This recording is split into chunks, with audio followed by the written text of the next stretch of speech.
कर्मों का लेखा जोखा। एक महिला बहुत ही धार्मिक प्रवृत्ति की थी। उसने नामदान भी लिया हुआ था, भजन सिमरन व सेवा भी करती थी। किसी को कभी गलत नहीं बोला, सबसे प्रेम से मिलकर रहना उसकी आदत बन गई थी। वो सिर्फ एक चीज से दुखी थी कि उसका आदमी उसके साथ रोज किसी न किसी बात पर लड़ाई झगड़ा करता था।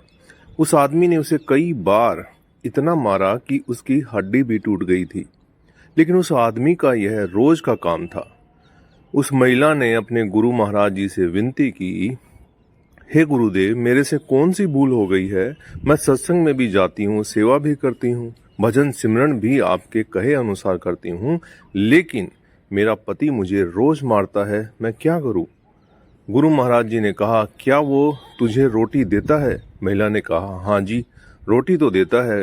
गुरु महाराज जी ने कहा, फिर ठीक है, कोई बात नहीं। उस महिला ने सोचा कि अब शायद गुरुजी की कोई दया हो जाए और वो उसको मारना पीटना छोड़ दे, परंतु ऐसा कुछ नहीं हुआ। उसकी आदत तो आदत ही बन गई थी, रोज अपनी पत्नी की पिटाई करना। समय के साथ कुछ साल और निकल गए। उसने फिर से महाराज जी से कहा कि मेरा पति मुझे रोज मारता पीटता है, मेरा कसूर क्या है? गुरुजी ने फिर से कहा, क्या वह तुम्हें रोटी देता है? उस महिला ने कहा, हाँ जी, देता है। महाराज जी ने कहा, फिर ठीक है, तुम अपने घर जाओ। महिला बहुत निराश हुई कि महाराज जी ने कहा ठीक है, और वो घर आ गई, लेकिन उसके आदमी का स्वभाव वैसे का वैसा रहा। रोज उसने लड़ाई झगड़ा करना। अब वो महिला बहुत तंग आ गई थी। कुछ एक साल गुजरे, फिर गुरुजी महाराज जी के पास गई और बोली, वो मुझे अभी भी मारता है, मेरी हाथ की हड्डी भी टूट गई है, मेरा कसूर क्या है? मैं सेवा भी करती हूँ, सिमरन भी करती हूँ, फिर भी मुझे जिंदगी में सुख शांति क्यों नहीं मिल रही? गुरुजी ने फिर कहा, वो तुझे रोटी देता है? उसने कहा, हाँ जी, देता है। महाराज जी ने कहा, फिर ठीक है।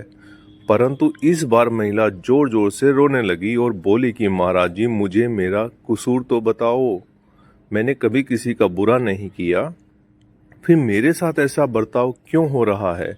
महाराज जी कुछ देर शांत हुए, फिर बोले, बेटी, तुम्हारा पति पिछले जन्म में तुम्हारा बेटा था और तुम उसकी सौतेली माँ थी।